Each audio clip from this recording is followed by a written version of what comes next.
I'm Nick Faldo. I'd like to welcome you to this program, which I hope will improve your golf and also your enjoyment of the game.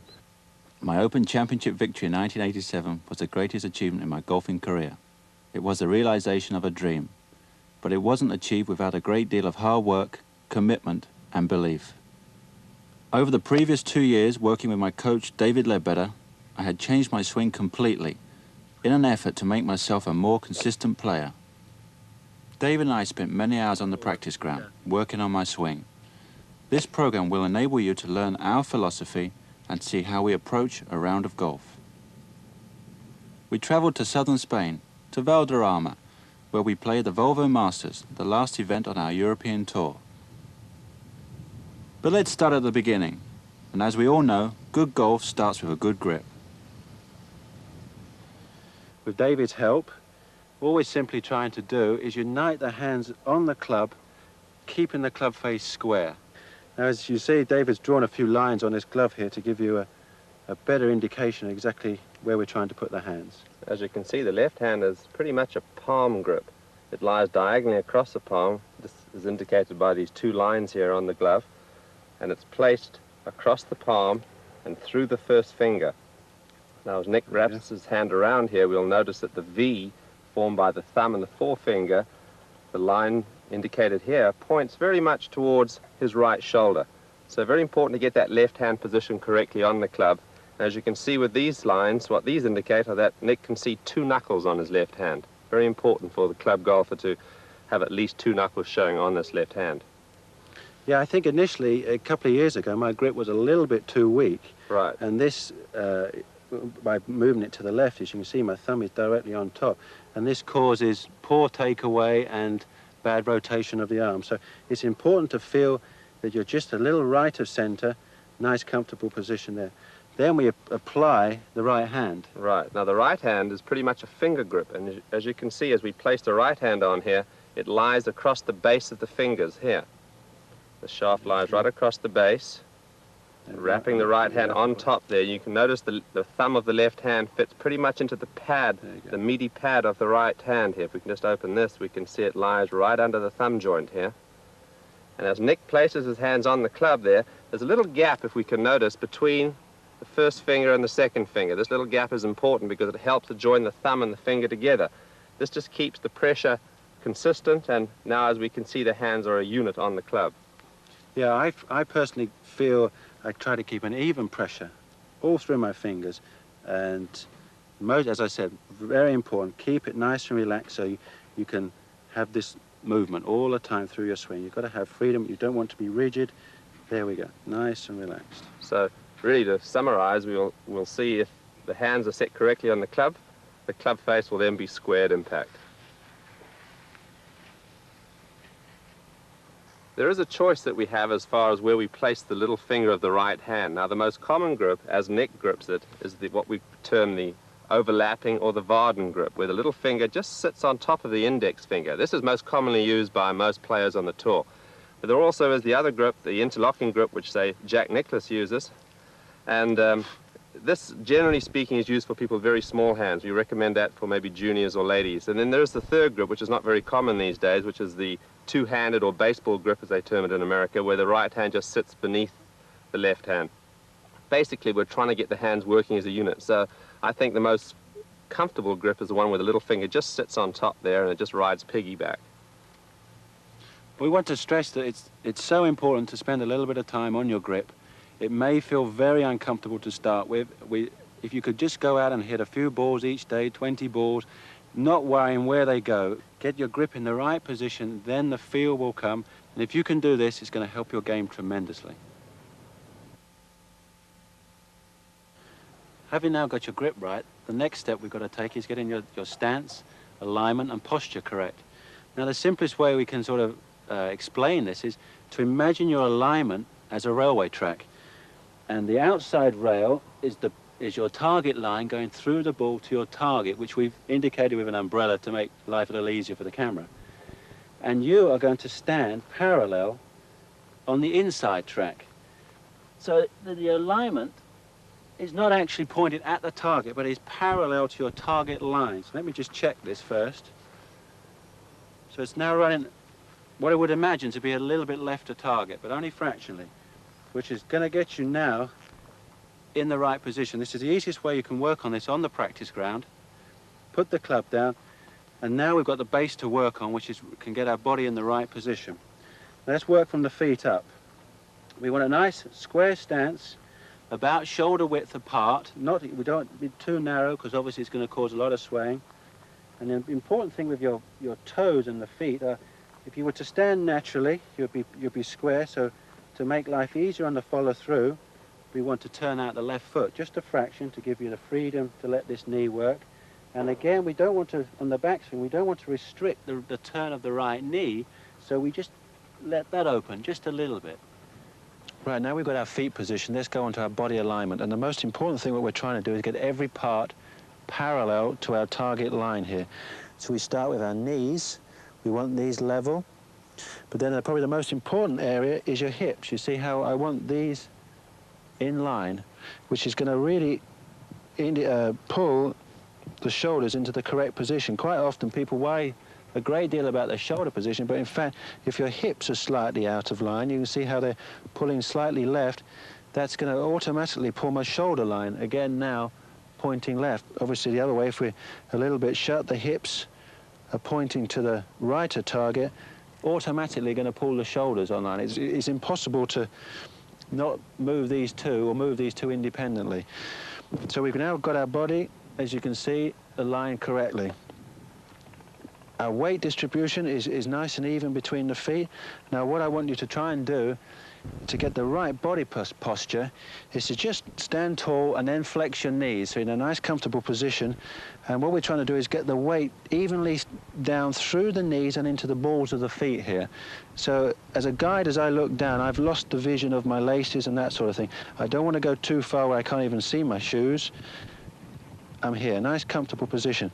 Now the next important thing is tipping the waist forward. Now if we go too much from the waist, we create a rounded back, which is a stoop position, very difficult to turn. So where we actually want to bend from is from the hips again, keeping the small of our back nice and straight. We can then tip ourselves forward there into a nice comfortable position where the arms hang nice and freely. Another little guide, if you're about a hand's width away from your left leg there, you've got your hands in a nice position. So there we go. There's the basics. David will now run through probably some of my old faults, I think. Well, very simply, Nick used to have too much weight back on his heels here and very open with the hips there. So what we did, obviously, was propped him up to a position where the right foot was very square, so we've pointed that out a little bit there. Much easier to get your body turning in both directions if you have your feet pointed out. So what we simply did was actually get the weight further forward in Nick's stance, more towards the balls of his feet. Got his behind stuck out a little bit. You can see his back is nice and straight. If you just grip the club there, Nick. See, his back is nice and straight. His chin is up too. You don't want to get your chin too low, because this allows your shoulders to turn freely by having the chin up. And very important, which most club golfers should really try to follow this point, the arms need to be relaxed. We cannot overstress that. Yeah. The arms need to be relaxed. You don't want to have any tension in your arms. Now we're going to move into the takeaway, as it's commonly referred to, or the move away as I refer to it. Very important in getting the club moving away to make sure that things move together. Remember, we're setting things up for the rest of the swing. The golf swing is basically a chain reaction, so everything happens from here. So in moving the club away here, you'll notice how Nick moves everything away together. His middle, his navel, and the club move in one piece away together there. For the first few feet, you'll notice how everything turns together. His chest is now turning, and basically his navel is still pointing at the golf club. Now, it appears that the club face is actually open, but in actual fact, it has just simply moved with his turn. You'll notice if he turns and faces the golf club right now, you'll see that the club face in actual fact is in the same position as it was at address. So remember, staying nice and relaxed here, the body moves the club away. Rather than the hands and arms initiating everything, we try to get the body moving the club. There we go, yes. We get him here, and all we're trying to do with the weight, as David said, is resist here. We don't want any lateral movement. You don't want any swaying at all here. What we're trying to do is actually turn and let the weight feel as if it's coming backwards behind us here. Now, a simple tip to make this a lot easier for you is to put the grip of the club right into your belly button there. Now, if you cheat on it and just use your hands and arms, you can see it comes right away. So what we want you to do is turn the stomach there, pulling it into one position. And as you can see, the club is perfectly square. I can put the club back down on the ground and I could retake my stance here, square. So we're not trying to roll it or fan it or take it shut in any way. We're using the body to pull it there into the right position. This also, in getting the club moving, we can see the right shoulder has started to move behind Nick, the right hip has started to move, and certainly the weight has started to initiate its movement to the right side. One of the problems that Nick used to have in his golf swing was moving the club away purely with his hands and getting the club face very shut, and also moving the weight to the outside of his right foot. So very important to move everything away together, so if Nick turns now and faces the golf club, he's basically in the same position as he was at address.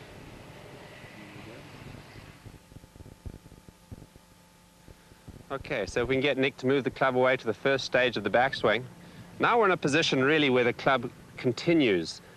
Simply what happens from here, the right shoulder turns, the right elbow folds, and the right wrist really hinges. So now you can see at this point here, we've got the wrist almost fully cocked when the left arm is parallel to the ground. Now as Nick continues his right shoulder turning, the weight moves into the right side, the back is facing the target, and he has wound up the big back muscles here, really coiling himself, ready to come back to the ball.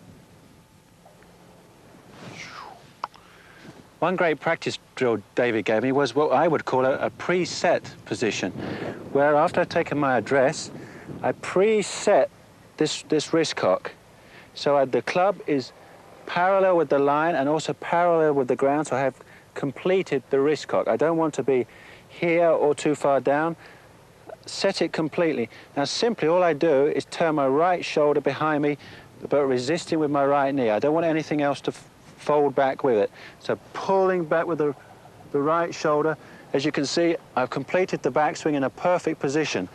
Just quickly run through that again. Set the wrists so they stay in front of me, there. Parallel and on line. Now just turn the right shoulder into that position. I've resisted here, and the other very important factor is I've kept my spine straight, so it keeps me in a very good position. Maybe, David, you want to run through a couple of little things on that as well? Yes, I think it'd be very important to mention here, you can notice at the top of Nick's swing there, this is one of the myths of the golf swing that we'd like to uncover. A lot of people try to concentrate on a straight or stiff left arm. Now you can see Nick's left arm is fairly straight, but it is not stiff. There's no tension here. So that's something that you want to really try to work on, is relaxing the left arm, because remember, if you get your arms too far away from your body, you're putting all the emphasis on your hands and your arms. And the other thing really to mention is the fact that Nick has maintained his spine angle that he had at address there. You can see the angle at his waist there is exactly the same as it was at address. There was no lifting or raise or dropping of that angle. So as a result of that, his shoulders have turned on a relatively flat plane. This is one of the things that we've changed in Nick's golf swing. He used to have a very tilted shoulder turn. Now he has a much flatter shoulder turn and is able to get the club in a much more consistent position at the top.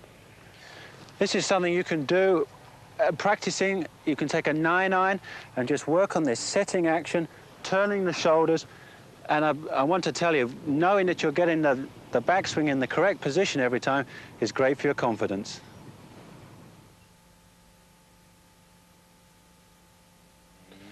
I think it's probably an opportune time now, Nick, to talk just a little bit about the plane, because I think a lot of people get mixed up with what is the plane or what is not the plane. That's right. We don't really want to say just because you're tall you swing upright, and just because you're a smaller person you swing flat. You are swinging simply on the posture you've created and how your shoulders turn, and that's going to put you onto the plane. Well, exactly. You put that in the ground and we'll show everybody. Well, simply what I'm mean. going to do here is put the shaft in the ground pretty much parallel to Nick's shaft at address there. We'll just check that. That's pretty much correct there. Now you'll notice as Nick moves the club away here, as he sets the club, you will notice that the club is pretty much parallel to that shaft there. That's a reference point that we're using. Remember too that the plane going back is not the same as the plane coming down, so this is purely a reference point. And as Nick continues on here, he reaches his top position there, and he is what I would refer to as on plane. Simply, if we can bring the club back again, Nick, certainly if we swung the club out here, that would be off plane. And if we swung the club around this position, that will be off plane. So simply a very easy reference point is when we set the club is that shaft is pretty much parallel to the original shaft line. Yeah, as I said, with the taller and shorter players, even if I could bring myself down a foot more, because I'm standing further away from the ball, if I got myself in the right body position, I'm turning, and again, you see, I'm still on the same plane, as you can see by the shaft, and a pretty similar top of the backswing position, even though I brought myself down a foot further. So, in a way, it disproves the fact that just because you're a small player, everybody says you've got to swing around yourself, or if you're tall, you've all got to go up. Certainly not. We feel that you've got to get, because you're standing this side of the ball, and you're just turning, you're going to pop yourself on plane.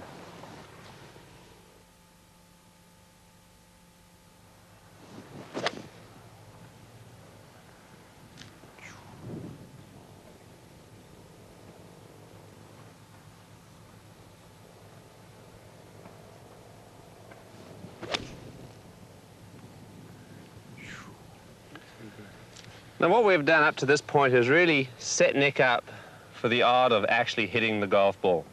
Now, if Nick could just take the club to the top there, it is a very difficult job to try to piece your downswing together. Things happen so quickly. In any event, what actually happens, as the golf club is going back, some part of the body is actually going forward. So there really isn't a distinction between backswing and downswing, as a lot of people like to make out. But what we will do is to show you and describe to you what does happen, and through a few drills there, you'll be able to feel what takes place in your downswing. So Nick, at this point, certainly has completed his backswing. Now, I'm going to just shorten Nick's swing just a little bit, because to put this in sort of real terms, as Nick is completing, his lower body will be starting to move forward in the opposite direction. In other words, the weight is starting to move to the left side here, and this is initiated with the lower body. The left knee starts its movement forward, and as you can see, what happens here, the hands and arms drop down to a point where they get to about a hip height position. From here on, Nick's body will then rotate through towards the target. You can see his impact position here. His weight now is into his left side. It's going around behind his left heel, pretty much the same way as it was going back. The downswing you can think of as a mirror image of the backswing.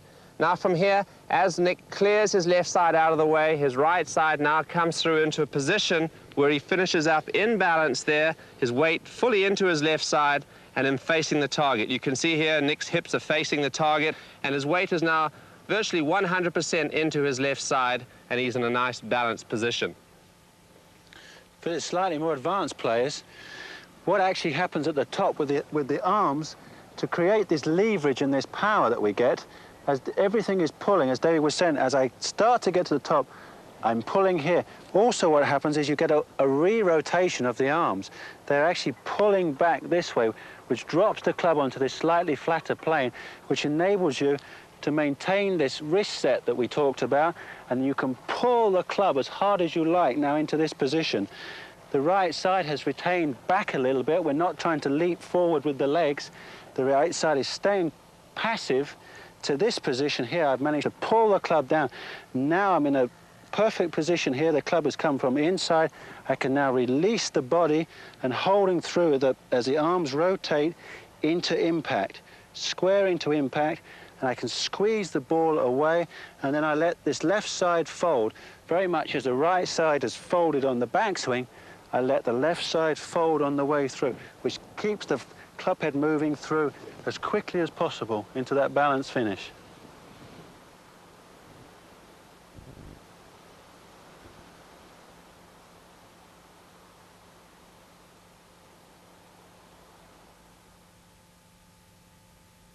We have a little drill here that Nick will show you with the beach ball. Put it another way. Yeah, as I quickly explained about the arm rotation, this ball will hopefully show it a little easier with how the colours will change. As I take it away, my arms are rotating round a little bit, you see how there, and as I go up into that position. Now, as I start down, you can see how this is pulling back in a re-rotation before it then starts to return back into the shot, into impact. And then it will rotate through again, which is proving, as you've seen, that the same colour in the same place, that I'm starting off in a square position, I'm square at the top, and I'm square coming back down, and then back into impact, square position. And as you can see it going through, I'm square. I'm not trying to roll things over. As you can see, the colour is now facing down. I'm turning there, back down into impact, and around into a square position, and which is also going to keep this right wrist in the same position all the way through the swing. Up to the top, back into impact, and then round to the follow-through. Again, simply, all I'm trying to do is create some leverage in my knees and then my hips. I turn my shoulders fully, but then I start to resist my leg action here, my hips here. As I'm almost reaching the full 90-degree turn, you can see that the lower half of the body is now pulling, is pushing this way. You actually get the impression that I'm pulling this way, out to the right of the target, and that will then in turn drop the right shoulder into the correct position.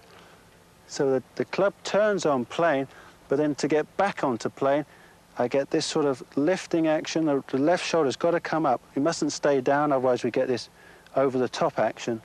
We pull in up, which is dropping the club down in this position, and then I'm free to go through. It's very important that we get the body to pull the arms into position rather than trying to put the arms into a position by simply learning to turn. Another one is the club across your chest, the same thing, turning here and then turning through. By doing this, the arms have got to follow. It's impossible for them to go in any other direction. There we go. You'll find that the actual inertia of the golf club keeps the club on the right track there. We see so many golfers obviously trying to get to the top of the swing there and trying to hit the ball from the top there, as opposed to using the body correctly and really letting the ball get in the way of the swing, as opposed to trying to hit at the ball. Another little drill we've got, which is quite difficult for some of the players, we'll find, but we use a towel and we place it under our armpits so it restricts the arms from wandering all over the place on the backswing. It enables us to stay together here. Now, I recommend for the not so advanced golfers that you do this without a ball to start with, and just get the feeling of a light pressure, obviously, which is needed to hold the towel up. If your arms come away from the body, you're going to drop the towel. So we keep that there, and I just want you to get the feeling of turning, which will help everything turn together. And you can go all the way out. I've got a 9-iron here. That's all I recommend you use. And just turn just 3/4 of the way up and then through. And you can see what it is doing on the follow through, how it's tucking me in. There. Now for the slightly more adventurous, you can try and hit some shots with this. Just with a 9-iron, nothing more than that. All I'm trying to do is get the feeling of the club starting away and through. And I'm keeping my arms together. It makes everything happen in one unit. Obviously, if it comes away going back, I'll drop the towel. Or vice versa going through. If the left side doesn't stay together as you pull round, if the left side goes away, you're going to drop it there. So we'll show you again. Turn everything together. Turn that stomach and through. Nice and gentle. We're not trying to hit the club full distance. We're just trying to use this as a feel.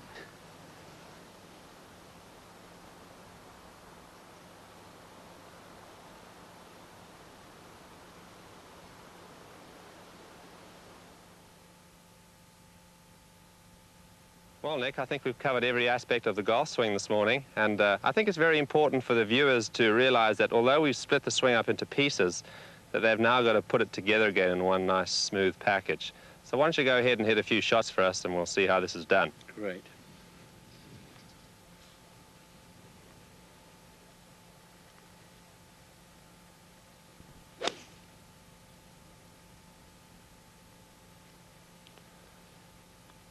We'll see the overall rhythm and flow of Nick's golf swing, and although he has worked individually on the pieces, he has now put it all together so he can go out and play with the golf swing. Everything looks very natural. In the beginning, I think when you're making changes in your golf swing, I think you'll find it'll feel very uncomfortable and very unnatural, but after a while these things start to fall into place.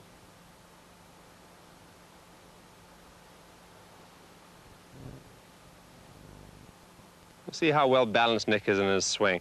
Notice how when he finishes with all his weight into his left side, is able to maintain that position too. You find many golfers, when they finish their golf swing, are really not able to hold the position for any length of time at all.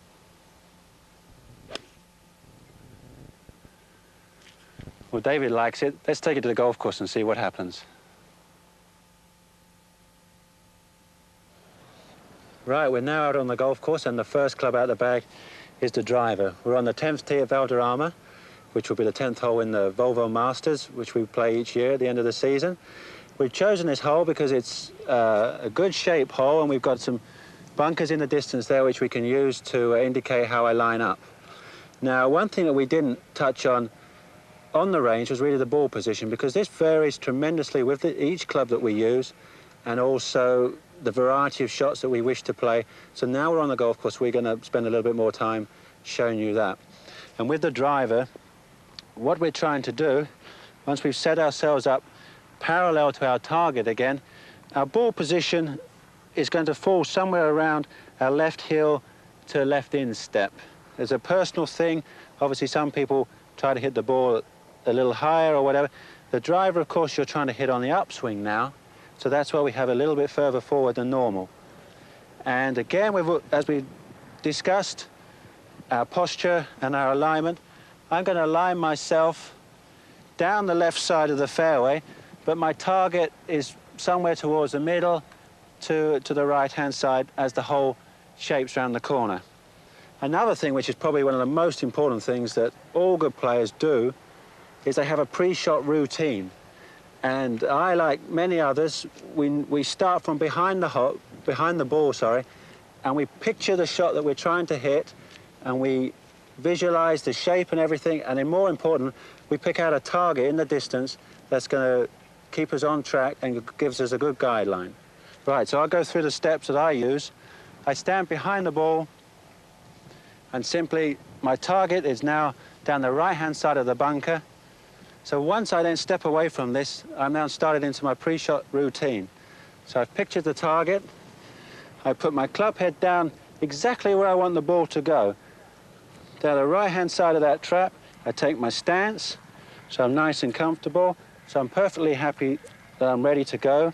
Now all I need is a little bit of motion to get the club to move away, and I need one swing thought in the backswing, so I usually think of my hips to get those turning correctly, and here we go.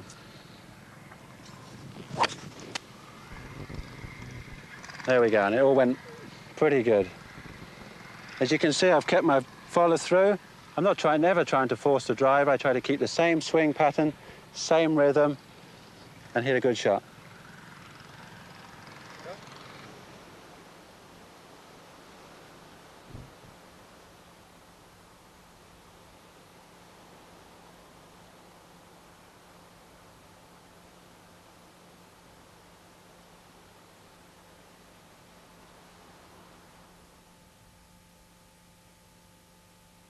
Well, Nick, we were confronted with a par 5 here, which requires a fairway wood. We've got about 230 yards to go uphill. So certainly I think it's very important for golfers to look at the lie before they take out the club. I think if the lie is very tight, they might want to use a more lofted fairway wood, but you've got a very good lie there, so I think a 3 wood's an excellent choice. So let's set up to the ball there and see how we're going to go about that. Okay. First thing, as we can see, the ball is positioned very much like a tee shot, because we are trying to sweep the ball. We're not trying to hit down on it. And also there is a fair amount of weight, probably maybe 60-40, placed on the right side there. This helps us to hit up on the ball without literally trying to scoop it in the air. Now, very important, the rhythm and balance in the golf swing here. And as you'll see when Nick makes the swing here, he'll really work hard on maintaining good rhythm and good tempo. Okay, I'll go through my pre-shot routine again, lining up, picking my target just left of the pin, and setting myself right on that target. Move the weight back a little bit, nice and comfortable, and here we go.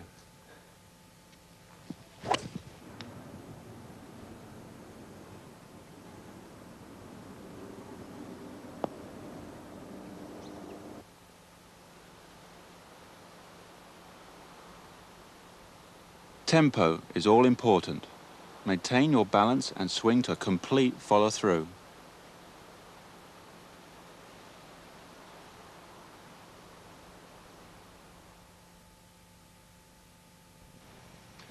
And now we come to the long irons, which is the nemesis of many club golfers. In actual fact, they're not as difficult as most people make them out to be. You'll see when Nick makes a few practice swings here, how he'll really try to maintain his balance and his rhythm. Most people try to help the ball up in the air because of the little loft on the club. So if you can just let the club do the work and really make sure you have good balance, you won't have too much of a problem. Okay, I'll have one practice swing here, saying exactly what David has said. I try to keep my head nice and still, and I want a good, powerful follow through.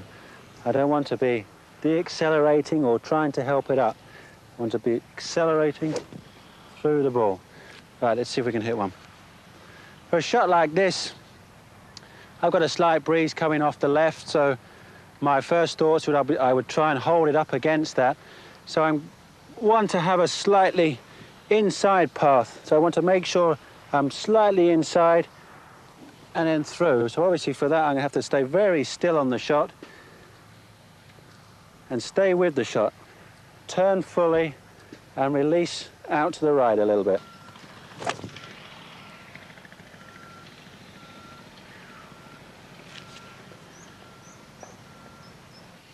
Thanks, Jack.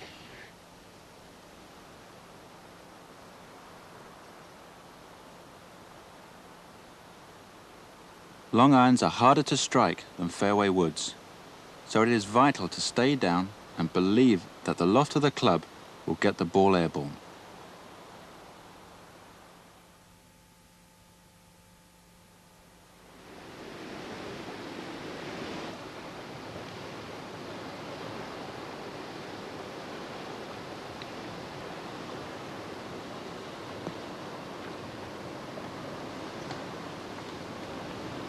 Well, Nick, I think we're into the part of the game that most amateurs need a lot of help on, the pitching part. And, you know, somewhere between the sort of 40 and 80-yard shot is where many golfers need a lot of help. I think really they have a lot of fear about these shots where it really is fairly simple.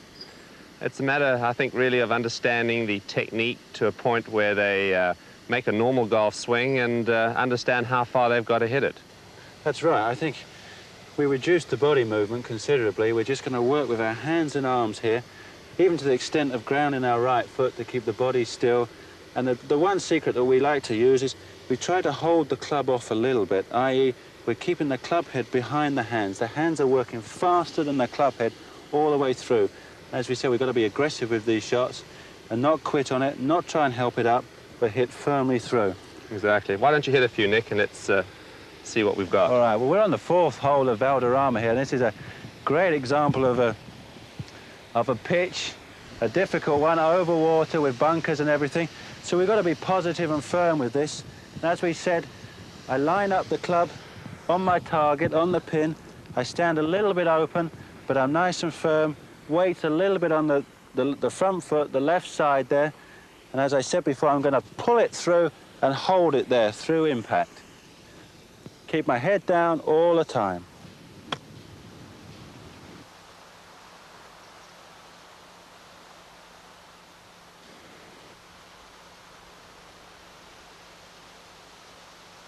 There we go, nice crisp shot. We've now moved back 20 yards. The shot remains very much the same. All we want to do now is extend the stroke a little bit more.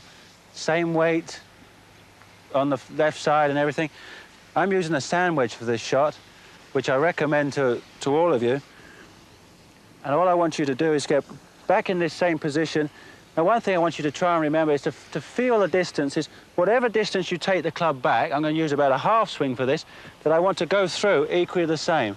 This will keep your rhythm exactly the same through the swing, stop you from being too short and jerky going through. So I want it halfway back, halfway through. Let's try one.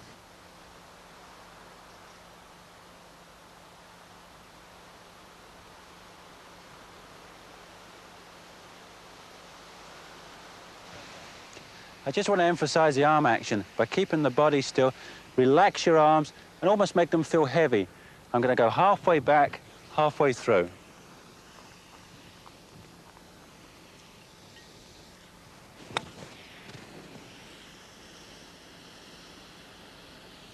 Okay. Perfect. Right, we've come back to 80 yards now. I should think this is about the full length of most of you can hit a wedge. And really, I'm going to use what I would call a small full swing. It's going to be a nice, gentle, full swing. I don't want to force it. Obviously now, my body's starting to turn. I don't want to resist quite so much as a hands and arm action. I'm trying to let the whole thing swing. And as I said before, the 60-yard shot, take it all the way back and all the way through. Probably the most important thing here is to stay balanced. Line it up in a nice, full, easy swing.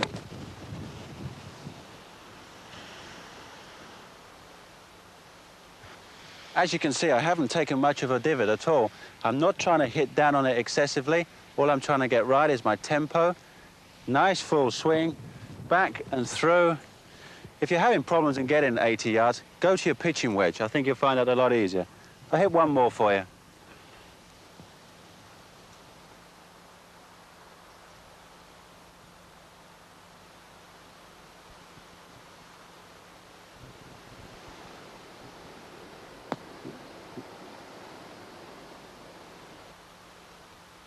Right, we're moving on to the lob shot now. Now we have two balls here and two totally different situations. As you can see from the lie, I have one nice and fluffy lie just on the edge of the rough, and I have one very tight lie. Now this is going to require two totally different shots, even though I'm trying to achieve the same thing. From the fluffy lie, the club we're trying to move the club under the ball nice and slowly, so that we're using just the loft of the club to loft it up. We're going to need a slightly longer swing, and we're using really just the weight of the ball to lift it up, and that will let it land softly. On the tighter lie, we're going to need a much faster hand action, a little bit more wrists, so we want to get under the ball, and we're trying to nip it out of this tight lie, so we've got to be accelerating through the ball and hit a nice crisp shot. The tight lie is going to require a much faster hand action, hitting down on the ball, taking a divot, setting the club and going through quite firmly and quite quickly.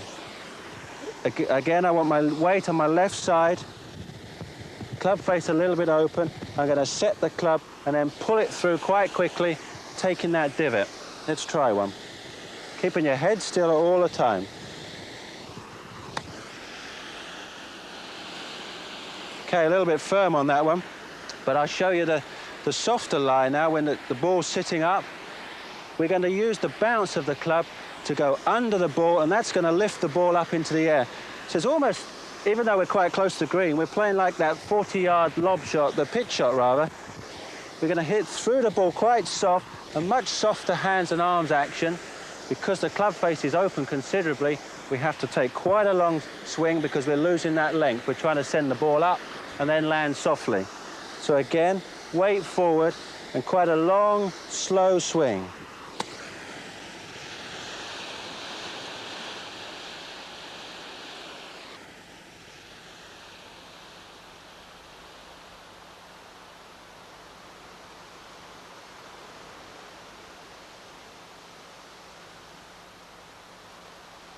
As you can see, there is very little wrist action. All I'm trying to do is slide the club head under the ball and make sure you follow through.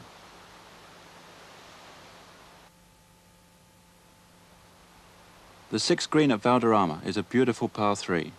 This is an ideal spot to show you some chipping and bunker shots around the green.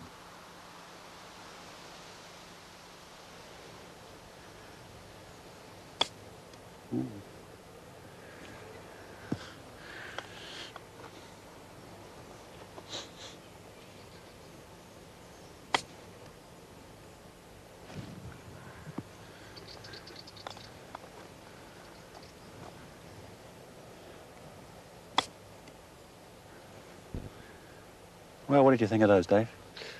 Well, the technique looks relatively simple there, Nick, and obviously you've got a good pattern going to the shot there, and must be a lot of feel involved in these shots.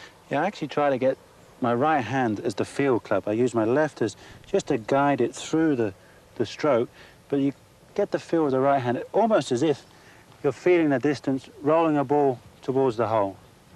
Luckily, I can chip them better than that. Do you change clubs, or do you tend to stick with one club, Nick? Well, we're about 20 yards or so from the pin here, and I think the most important thing that I try to do is get the ball onto the green in those first couple of yards and then get it rolling like a putt. I almost read it like a putt. You know, I stand behind, picture the shot, I get the break, and my target area is here, just a yard or so onto the green. And, you know, I move it a little bit back in the stance and work very much with just hands and arms and feel it forward. So we're just trying to get it on a yard or so. There we go. Yes, the ball really hugs the green and rolls up, doesn't it? Yeah, and I think as we work closer, as we get closer to the pin, we can change club, and then it really does become feel. You've got to come up, picture the shot. You've got to see your lie, be able to get the club behind the ball nicely. Obviously, if we've got a lot of grass, we need to go for shorter irons. We use 8 irons and wedges, and then we can hit down on it a little bit more. But on a longer shot like this, very much a feel shot in the right hand. Very much like a long putt.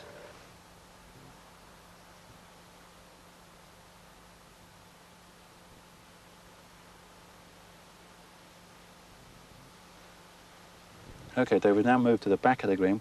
We're only 15, 18 feet from the hole. Yeah, I mean, we hit a good shot in, and it's just gone off the back of the green.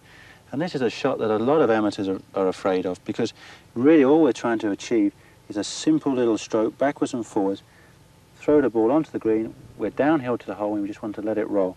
Now, one thing I've used over the last couple of years, I actually use my putter grip.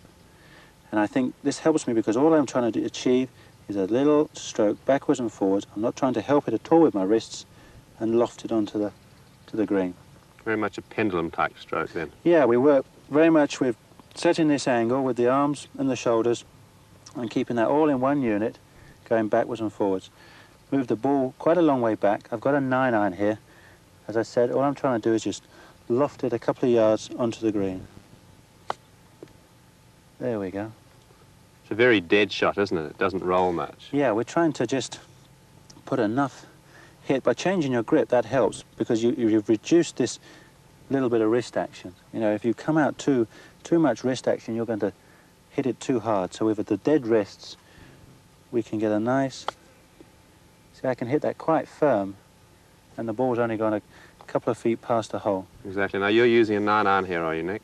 That's right. I think you can, again, feel the shot. We're going downhill. Obviously, uphill, you can go quite as low as even a 6 iron. So if you're just trying to get it to run that 1 yard and then up the hill. Let's try and knock one in for you. Nearly. This is the shot that obviously the pros are looking to hole, aren't they? Yeah, I think they certainly don't want to feel they're going to ever drop a shot from this position. They're only 80 feet from the hole.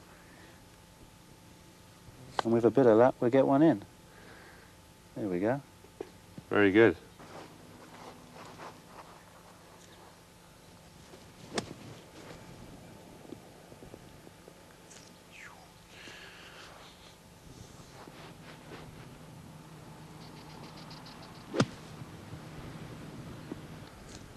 This is part of the game that a lot of amateurs are very scared of.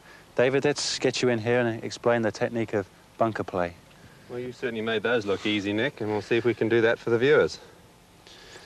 First of all, I think it's probably a good idea to describe the sand wedge there, because many golfers, you know, think they can get away with a poor sand wedge, but you find most of the pros are very particular about the club that they use. I think the importance is getting the right amount of bounce. You know, this is how measured how the bottom of the leading edge is below, sorry, the bottom of the back edge is below the leading edge. And this, of course, when you strike the sand, enables you to hit down on the ball, and then the club will lift itself out of the sand for you. You don't want anything that's too sharp where the club just keeps going down. Right. Yes, I think it's important to understand the fact that this is really the only shot in golf you don't actually have to hit the ball. The ball is riding out on the sand. You use the sand as a buffer, and that's how we get our spin. Right, and it's really not as scary as most people make it out to be. Right now. Well, let's set up to it here. Certainly, the first thing you're going to do is set yourself a little bit open. You can see the way Nick sets up there. He's got his feet, his knees and his hips and his shoulders aimed probably about 30 degrees left of the flag for this length shot, which is probably about 40 feet. He's placing the ball just forward in his stance there. There we go. Draw a line. There we go. And I'll just draw a line in this direction so you can see where the ball is positioned in relation to his feet and how open he is standing. Now the important thing in setting up to the ball is to grip the club correctly. When Nick grips the club there, you'll notice, first of all, the face is open, but he actually opens the face and then grips it. It's very important that you must not, under any circumstance, just open the club face, otherwise it'll return closed. So the club face has to be opened initially and then the hands placed on the club. Okay. So the club face is set slightly open. In fact, the club face almost looks slightly to the right of the target, of the flag. Now, Nick's feet are just approximately a little narrower than his shoulders. Now, as he swings the club back, we've assumed he's buried his feet in for good balance. Yep. As he swings the club back, you can see the wrists do hinge, and he's not attempting to swing the club outside here. He's swinging the club on the line of his body. Now, we'll notice as he swings the club back, the wrists have hinged fully, and he's in a position where he can now simply allow his hands and arms to release through the ball there. So he's going to look a couple of inches behind the ball there, keeping his eyes focused on that spot rather than the ball. And we'll see the full flowing motion of his swing here. Yeah, it's important that we keep the extension. So many amateurs hit down and expect just the explosion to send it out. We're not trying to hit a lot of sand. I'm trying to enter a couple of 2 inches behind the ball and come out probably 2 or 3 inches. So I certainly don't want to go deeper than that. You'll notice too, when Nick plays this shot, how well he stays down. The flex in his knees stays very, very constant. So we do not want to stand up on the shot at all through the ball, otherwise this is where the blade shots come from.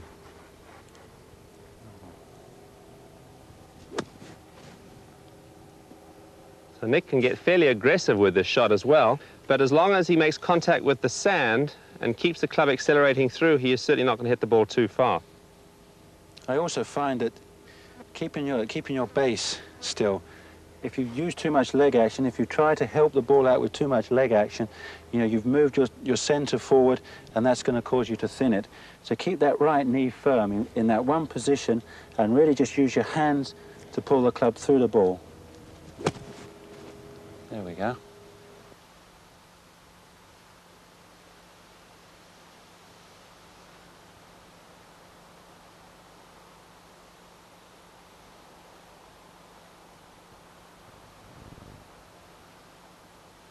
After the relative straightforward bunker shot, we now have a variety of lies to show you. And we start off with the uphill lie, where the problem we have faced here is really we have a wall of sand in front of us. So, number one rule is we're going to have to hit the ball a lot harder. We won't need quite so much an open face because the ball is already on the upslope, so we're not going to have too much problem in getting the ball up. And really, we don't want to hit too far behind it either, because we're going to have to take a lot of sand and we're going to have to pull through the shot and be very aggressive on this one. So let's see how we can play this. Same setup and everything, a little bit squarer on my club face, and the club is going to be entering the sand on a sort of a level basis. I'm not going to try and help it up at all. I've got to hit into the sand and blast a lot of sand away and send the ball up.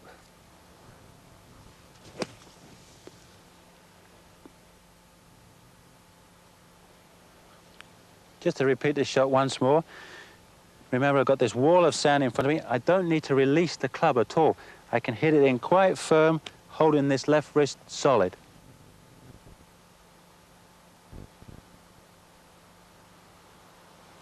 Okay, I'm now in the back of the bunker on a downslope, as you can see, a very different problem to the upslope that we faced before. This time, as you can see, I've got to try and get my body into the same angle as the lie. So I have to get myself well forward and my shoulders down a little bit, because what I'm trying to do is chase the club through after the ball, keeping it down. If I'm back on the same normal level, as you can see, the club will enter right in the back of the ball and you'll probably thin it out. Again, the ball is rather going to come out a lot lower and run. As we saw with the uphill shot, that comes out a lot higher and will always stop. So again, I'm opening myself up. The club face is on target, and I want to pick it up a little bit more this time, because invariably you're going to have the back bank in front of you. So pick him up and go through. Keep your head down all the time, and let's follow through after this one.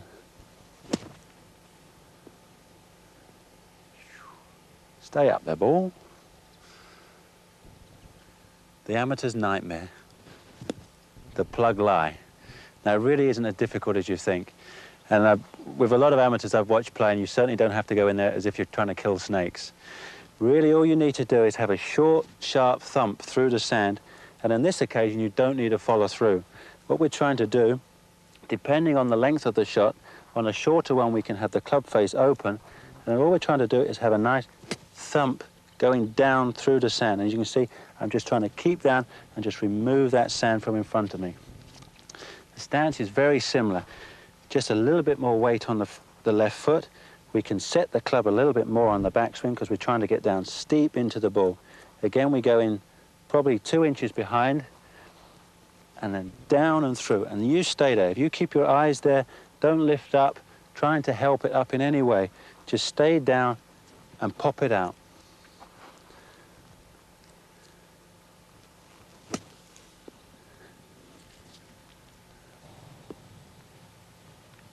From this plug lie again, if I require to make the ball run further, imagine it's going to go past the pin this time, all I simply have to do is from that original club face position, is just to close it a little bit, back to square in fact.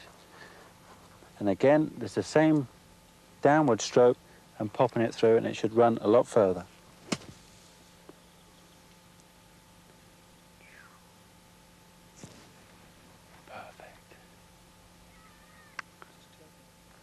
We've covered the real basics of chipping and bunker shots. As you can imagine, there are hundreds. The variation is enormous.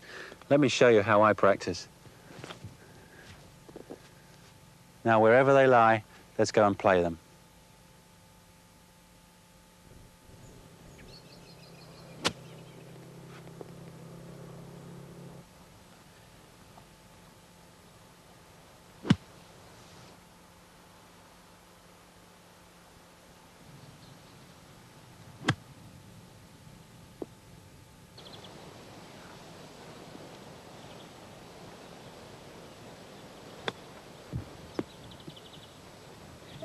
An easy one at last.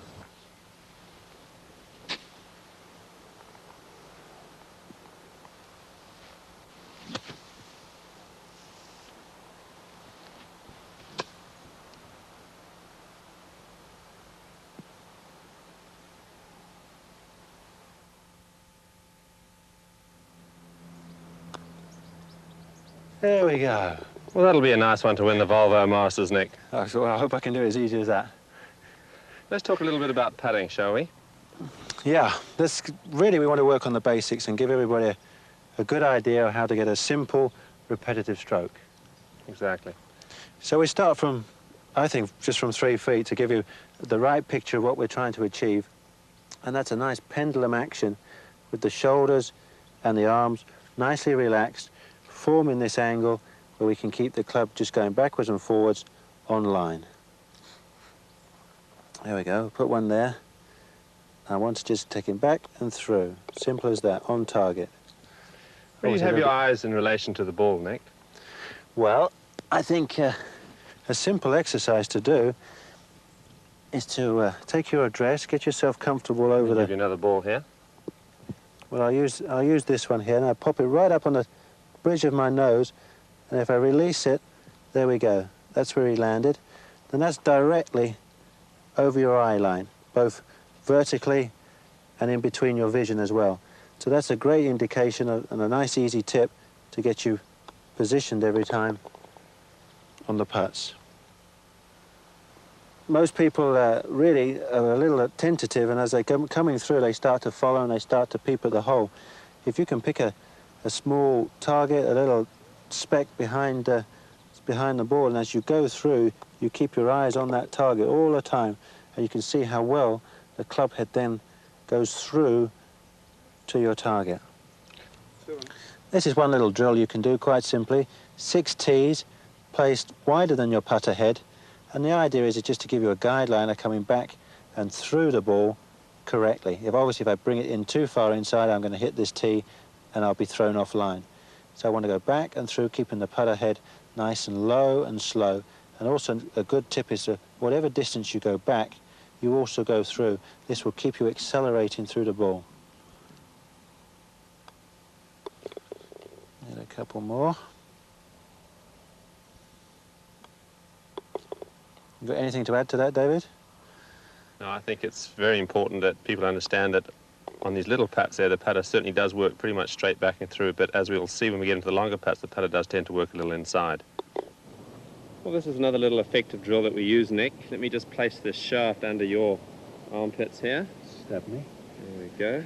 All right, now what this really indicates is how the shoulders work in the swing. You know, we find in many cases golfers tend to take the putter back with the shoulders and move them in an incorrect fashion, especially going through the putt. If we can just illustrate this, Nick, if you can swing it back for me, and as they swing through, a lot of this happens. So very important to get the feeling that the left shoulder is going down and up. There we go, very much like a pendulum. You can see the motion here. So this is a very effective drill, and you can either use just a plain shaft or say a 2 or a 3 iron to help you to do this. Now Nick's just going to practice putting to a tee, which brings to mind that this is an important thing to work on. When you're working on your technique, don't worry about the hole, just work on putting to a tee, then one doesn't get too frustrated with missing the putt. You put all your concentration into the technique. There we go, very easy. That promotes a very good shoulder motion.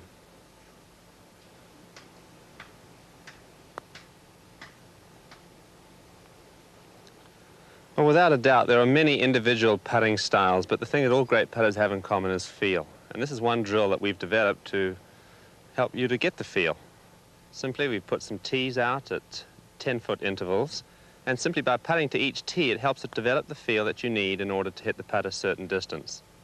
Yeah, we're really not worried about direction too much. It's really trying to obtain the feel, and you just putt at these at random.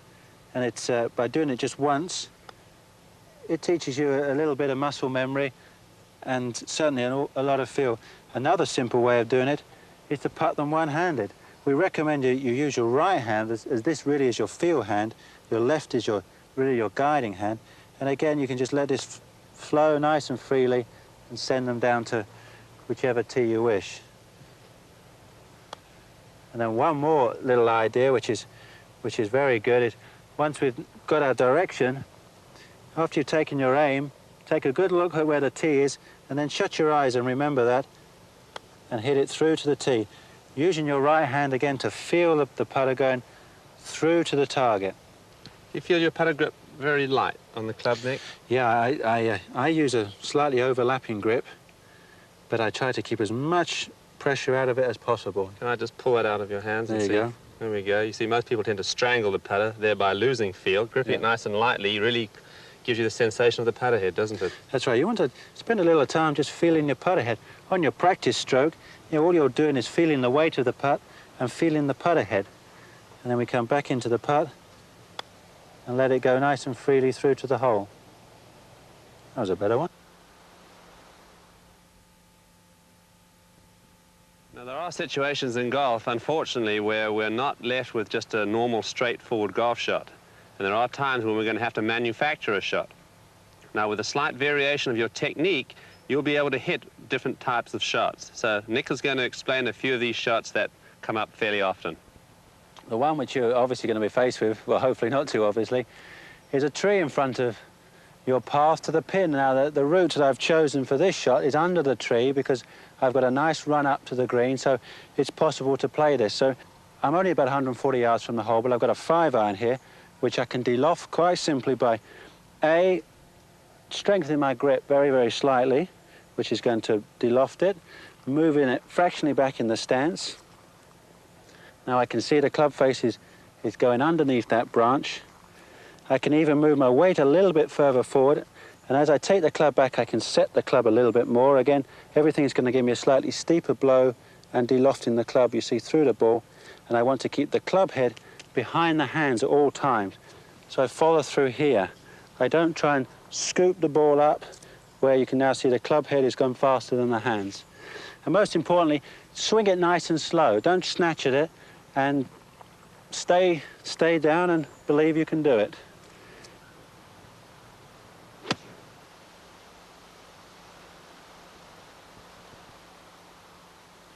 Just make sure you keep your hands ahead of the club head through the shot. Okay, we have a different problem this time. Now I want to try and hit it over the tree. Now, as you can see from behind, it's a pretty steep tree we're trying to get over, but we can simply move the ball as far forward as possible and move our centre of weight just back a fraction, only a little bit there. And by opening the face up just enough to give us a nice glancing blow under the ball, but I don't want to help to try and scoop it up. I still want to hit fast through the ball because I've opened the face up so much, I'm going to lose quite a bit of distance. So I've got an 8-iron here. I can aim a little bit left, open that face up, and keep my eyes on the back of the ball and hit through.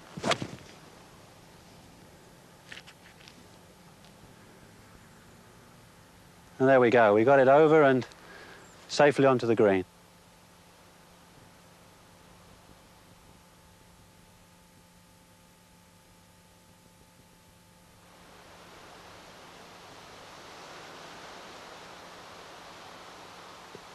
Now the situation we've got here is I'm going to try and draw the ball round this tree.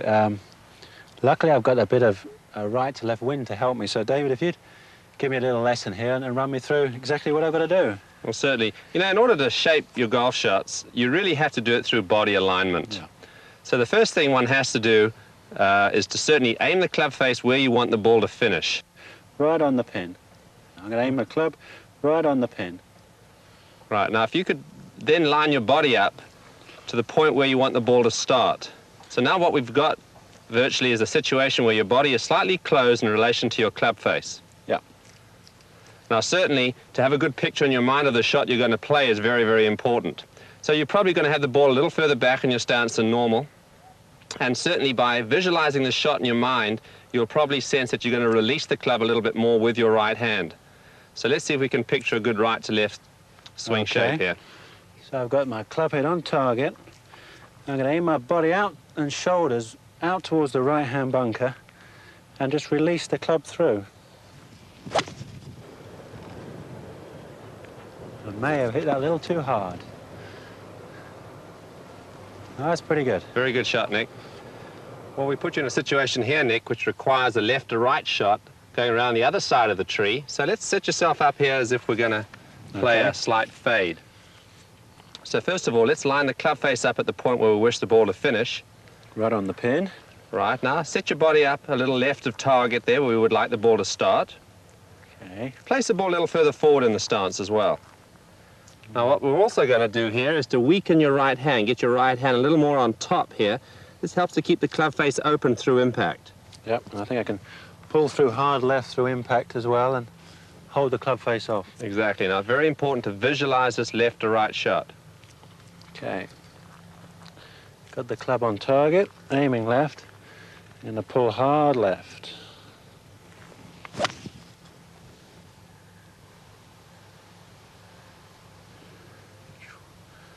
There we go. Great shot there, Nick. Thank you.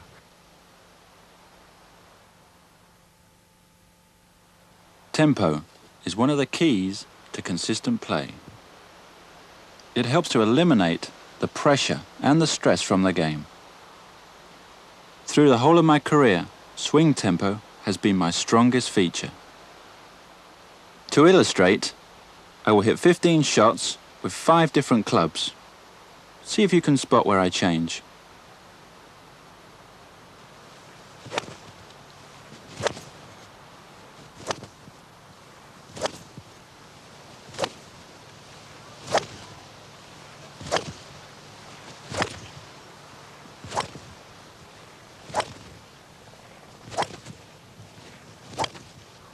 As you can see, the swing gets a little longer, but the tempo remains the same. That's all right. Well, that brings us to the end of the program. There's a few thank yous. Valderrama have been wonderful. This is the home of the Volvo Masters, which we're going to play at the end of each season. I'd also like to thank David for coming over from the States. And I enjoyed it. Great. And, well, we certainly enjoyed it, and we hope that if you can get out and play and reduce your score by a few shots, we've done a good job. Thank you very much.